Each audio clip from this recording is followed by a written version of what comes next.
بسم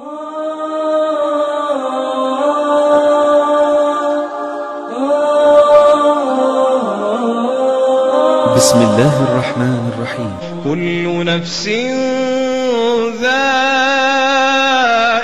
الموت ثم إلينا ترجعون. والله لا أدري أبدموع الحزن أسطر كلماتي أم بدموع الفرح.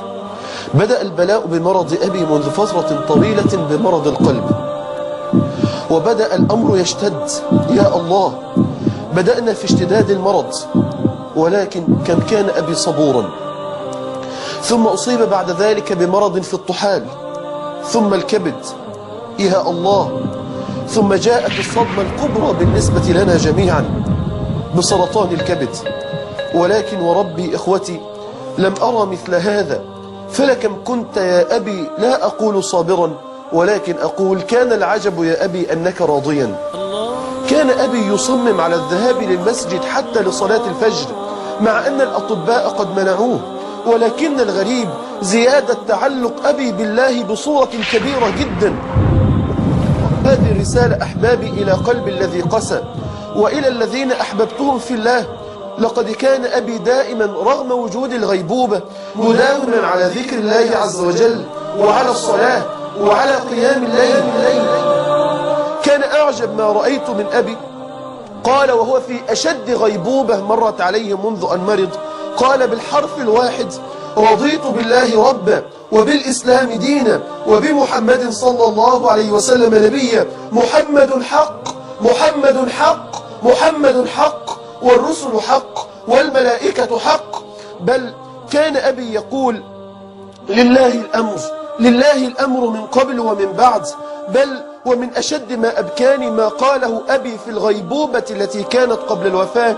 كان يقول وهو في الغيبوبة: الحمد لله الذي متعني بالنظر إلى وجهه الكريم ورؤية رسوله. اللهم إنا نسألك لذة النظر إلى وجهك الكريم يا أكرم الأكرمين. يوم 28 رمضان الماضي صمم أبي على أن نخرج أموالا كثيرة، ثم أمرنا أن نأتي له بالكفن. يا الله، ثم أخذ يوصينا وقال لي: أنا هموت في يوم جمعة. وكنت قد ذكرت له من قبل ذلك أن النبي صلى الله عليه وسلم قال: من مات في ليلة الجمعة أو نهارها أمنه الله من فتنة القبر، ومن عذاب القبر، ومن فتنة المحيا والممات، ومن شر فتنة المسيح الدجال. ومن أعجب ما حدث طرقته يوما مساء على ذكر سبحان الله وبحمده سبحان الله العظيم. رجعت ورب الكعبة وقد وجدت الغرفة بأكملها بكل من فيها من الأطباء والممرضات وغير ذلك، الكل يردد مع أبي هذا الذكر. فقلت له مبتسما: سبحان الملك، أنت كمان شغال في الدعوة. وجاء يوم الجمعة 13 شوال، فوجئت أن أبي في آخر لحظات حياته بعد هذا البلاء الشديد الذي عاشه. لقد رأيت بعين الحقيقة التي كنت طالما غافلا عنها، ولطالما غفل عنها الكثير. نعم إخوتي، نحن نقرأ فقط، أما أن ترى بعينك فشيء آخر. نعم، وجدتها السكرات.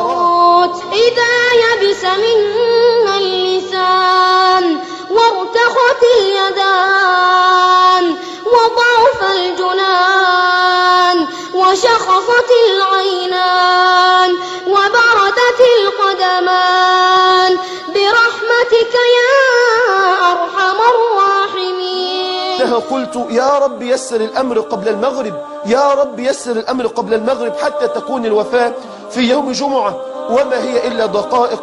ووجدت أبي يتبسم إلي وينظر إلي وهو يردد بشكل ملحوظ: لا إله إلا الله، لا إله إلا الله، لا إله إلا الله.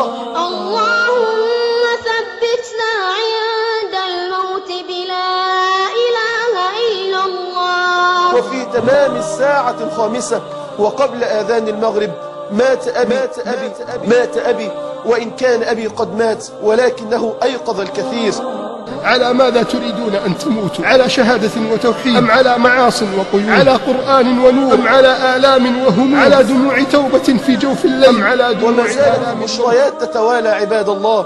جاءت لحظة السعادة، لحظة الغسل. سبحان الله، ويكأنه ريشة نغسلها، إي وربي، يمينا ويسارا، وكان نظيفا جدا وانتهينا بسرعة.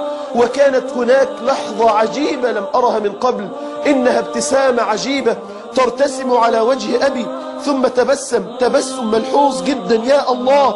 وكان كل شيء على السنة بفضل الله، وقد أوصى أن يخلو أي شيء أي جنازته من البدع.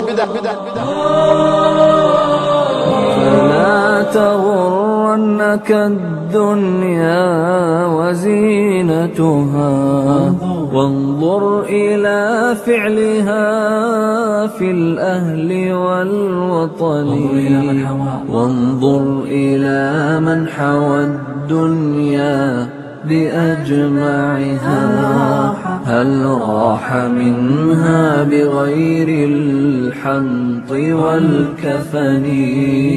خذ القناعة من دنياك وارض بها، لو لم يكن لك إلا راحة البدن.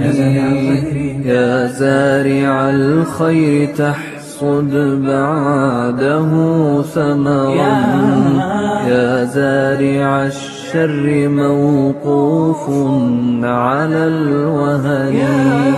يا نفس كف عن العصيان واكتسبي فعلا جميلا لعل الله يرحمني.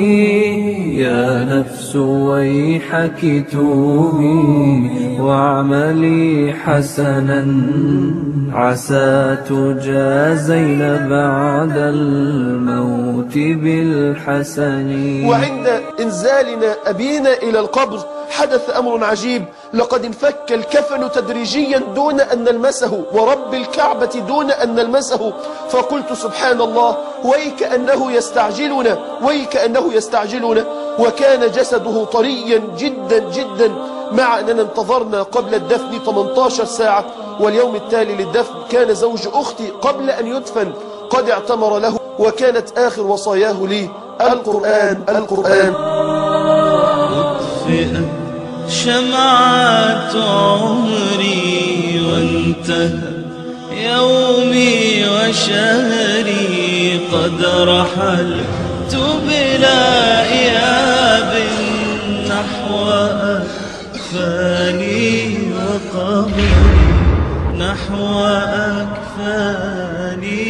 وقبري.